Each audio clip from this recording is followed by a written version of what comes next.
High friends, तो good morning, welcome back to my channel Milan Bira ब्लगे तुम्हारे सबाइके स्वागतम। तो तुम्हारा सबाई केमन आछो? आशा करी भालो आछो। आमिও खूब भालो आछि। आज सारा दिन की करी ना करी सेटाई तुम्हारे साथे शेयर करब। तो देखो घुम থেকে उठे গিয়েছি, তো পুরো রুমের অবস্থাটা দেখো। তারপরে এই যে মেয়ে দেখো সকালে ফুটি খাচ্ছে আজকে। তো আমি আজকের ব্লগটা শুরু করেছিলাম সকাল 9:30টার দিকে শুরু করেছিলাম। তারপর দেখো যে ধানগুলো মিনিকেট ধানগুলো যেগুলো সিদ্ধ করা হয়েছিল ধানগুলো সেইগুলো চাল হয়ে গিয়েছে। তো সেই চালগুলো মা পাঁচুড়েছিলেন। তো এই দেখো চাল হয়েছে, খুব ভালোই একটা চাল হয়েছে, খুব একটা খারাপ চাল হয় না, হয়নি, এবারে মোটামুটি ঠিকই হয়েছে চাল। এই দেখো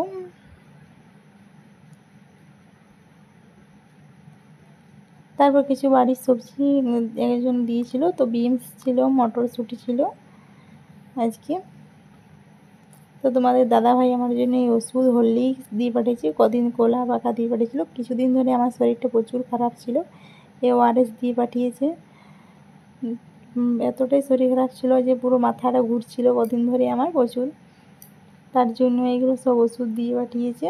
আর মেয়ের জন্য এই চকলেট দুটো দিয়ে পাঠিয়েছে। মেয়ে এখন ওইগুলোই বসে বসে খাবে। দেখো আমার মেয়ের মনে কি খুশি, কেউ কিছু দিয়ে পাঠালে ওর মনে, ওর বাপি যদি কিছু ওকে দিয়ে পাঠাবে ওর মনে এত খুশি, চকলেটের একটা আলাদাই খুশি। তারপর তোমাদের দাদাভাই বললো ওষুধটা খেয়ে নাও, সকালে আমার খাবার খাওয়ার পর দিয়ে পাঠিয়েছিল। এগুলো ভিটামিন বটে, ভিটামিন ওষুধ দিয়ে পাঠিয়েছিল। তাই আমি ভাবলাম যখন ওষুধটাই সকালে আগে খাওয়া হয়ে যায়। তারপর দেখো তোমাদের দাদাভাই একটা জিনিস পাঠিয়েছে, তো আমি বলছিলাম ওকে মজা করে যে এটা কি আমাকে ভ্যালেন্টাইন্স ডেতে গিফট করলে? তো বলছে হ্যাঁ, এটা তোমাকে ভ্যালেন্টাইন্স ডেতে গিফট করলাম, তুমি আমার জামা কাপড় সব আয়রন করে এবারে রাখবে, তার জন্য আমি এটা তোমাকে দিয়ে পাঠিয়েছি। তো মেয়েও দেখো এটা বসে বসে এখন দেখছে, ও ভাবছে এটার মধ্যে কি আছে, ও তার জন্যই দেখছে যে এটাকে কী দিয়েছে। তো এই দেখো এই আয়রনটাই আমার দিয়ে পাঠিয়েছিল। তো আয়রনটা কেমন হয়েছে তোমরা জানিও কমেন্ট করে, এটা ভালো কি খারাপ। কিন্তু প্রোডাক্টটার যেটা এখানে সিল্ক লেখা ছিল, দেখো লেখা আছে, তো ওইখানটায় যেটা সিল্কের কাজ হচ্ছে কি হচ্ছে না সেটা বোঝার মতো কিছু চিহ্ন বা কিছুই দেওয়া থাকেনি, তার জন্য আমি পার্সেলটা আবার রিটার্নও করে দিয়েছি। তো এইটাই সেদিন দিয়ে পাঠিয়েছিল, তার দুদিন পরে আমি এটা রিটার্নও করে দিয়েছি। যদি কিছু দেখো কোনো দাগ দেওয়া থাকেনি, তো বুঝবো কী করে, বা কিছু লাইটও জ্বলছিল না, কী করে বুঝবো যে এটা সিল্কে এখন হচ্ছে কি হচ্ছে না। তারপর এটার সাথে সাথে এই উপরেরটাও, উপরে দেখো সেই স্টিলটা এটাও দিতে যাচ্ছিলো, তারপর হয়তো প্লাস্টিকটা কিছুদিন পরে পুড়ে যেত, তার জন্য এটা আমি বারবার রিটার্নও করে দিয়েছি। তো তোমাদের সাথেও মজা করলাম, এটা তোমাদের দাদাভাই এমনি দিয়ে পাঠিয়েছে ওর জামা কাপড় আয়রন করার জন্য। তা ও দেখো মেয়ে এখন দেখাচ্ছে মা এটাতে কি হবে, এটাই কি হবে এবারে।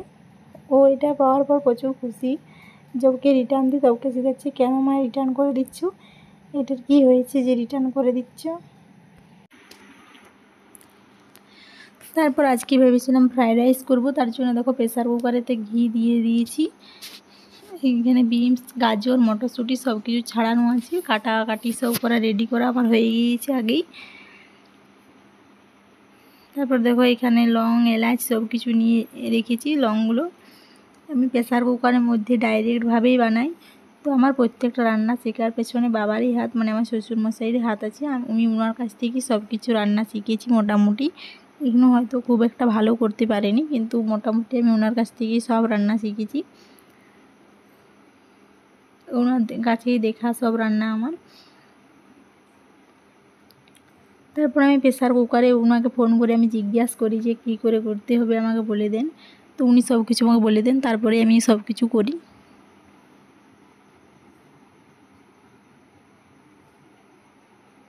তারপরে ঘিয়ের মধ্যে আমি লং এলাচটা দিয়ে দিয়েছি। তারপর এখানে কাজু কিচমিচও দিয়ে দিয়েছি সব। তো একটা চামচে করে এখন লাড়ছি, কারণ তারপরে তো প্রেসার কুকারের ঢাকনাটা দিয়ে দেব।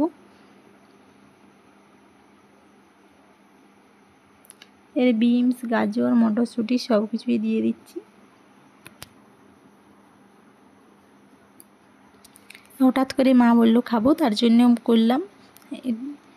চালও সেই দানা গুঁড়ির যেটা চাল গোবিন্দভোগ, ওই চালেই করবো। ফ্রাইড রাইসের চালও করব না, কারণ চাল তো বাড়িতে থাকেই নি, কে আনতে যাবে। তো তার জন্য ওই দানাগুড়ি চালেরই আমরা করছি। অনেকবারই করে দেখেছি, ভালোই হয় মোটামুটি।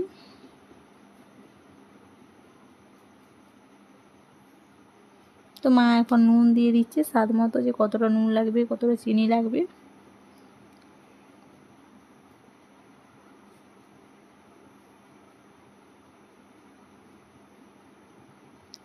আমি এই নুন চিনির আন্দাজটা ঠিকঠাক করতে পারি না, তো ওটা মাই করে নুন চিনির আন্দাজটা। তারপর দেখো এখানে চালও দিয়ে দিয়েছি, চাল দেওয়ার পরে নাড়াচাড়া করছি। যতটা চাল দিলাম তার ডবল জল লাগবে, মাপিয়ে পরে দিতে হয়, তাহলে মোটামুটি ঠিকঠাকই হয়।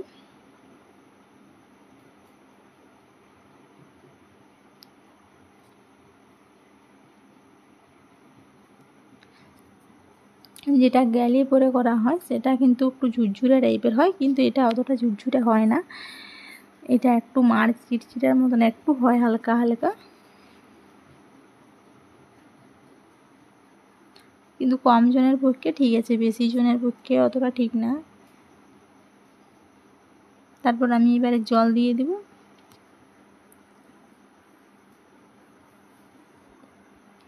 এই কাপটার মাপে চাল দিয়েছি, তো এই কাপটার মাপে এখন জল দিচ্ছি।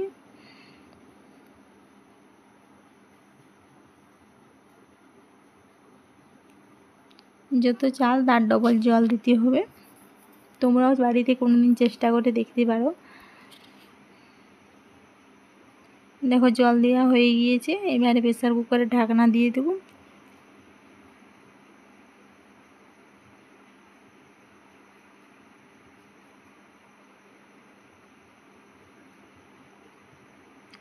তারপর দেখো প্রেসার কুকারে বসিয়ে দিয়েছি। এবারে আমার স্নান টানাও কমপ্লিট হয়ে গিয়েছে, স্নান টান কমপ্লিট করার পরে আমি ওইটা বসিয়েছিলাম।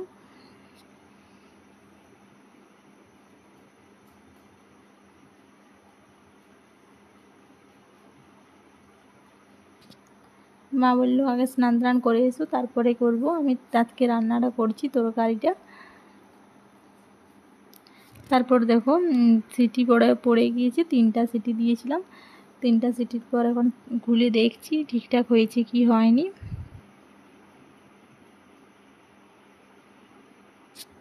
মেয়ে দেখো এখানে বসে আছে। মেয়ে আমার কিন্তু ফ্রাইড রাইস খেতে খুব ভালোবাসে, তো তার জন্য বলছে মা খুলো দেখো হয়েছে কি হয়নি, হয়েছে কি হয়নি। দেখো তার জন্য বলছে খুলো না মা, খুলো। তার জন্য দেখো বলছি। আর হয়তো একটু ভাবটা থাকলে ভালো হতো, তো ওর জন্য আমাকে জলদি করেই খুলতে হয়েছে। দেখো এইরকম হয়েছে। এখন দেখাচ্ছে যে হয়তো চাল যেমন চাল তেমনিই আছে, কিন্তু এটা কিছুক্ষণ বাতাসে রাখিয়ে দিলে ঠিকঠাক ঝুরঝুরেই হয়ে যায়। তারপর মা এখানে আমাকে খাবার খাওয়ার জন্য দিয়েছিল। এই দেখো এখন দেখো মোটামুটি বটে একটু ঠিক হয়ে গিয়েছে। আজকে সবজি আলু আর বিলাতি করে একটা সবজি করেছিল, ওইটার সাথে মেয়েও এখানে, আমি খেতে বসে গেছি, মেয়েও খেতে বসে গিয়েছে।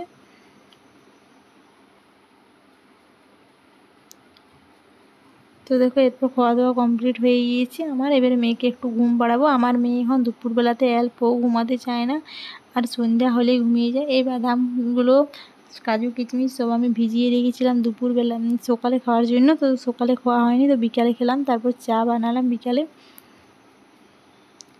তো তারপর বিকালে এখন মাথা টাথা আঁচড়ে চুল টুল নুচিয়ে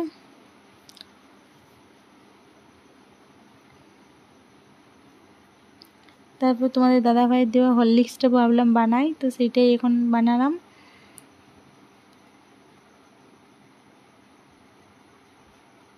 সন্ধ্যাবেলাতে। তারপর রাত্রির বেলাতে সেই রাইস আর আলুর তরকারি একটু খেয়ে নিয়েছিলাম। দেখো রাতের বেলাতে অনেকটা ঠিকই হয়ে গিয়েছিল।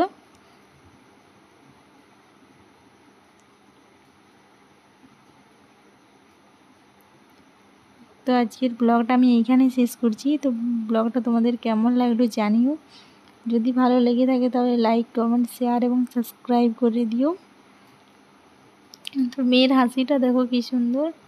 তোমরা আমার মেয়ের হাসিটার জন্য একটা লাইক করো প্লিজ। তো টাটা সবাইকে।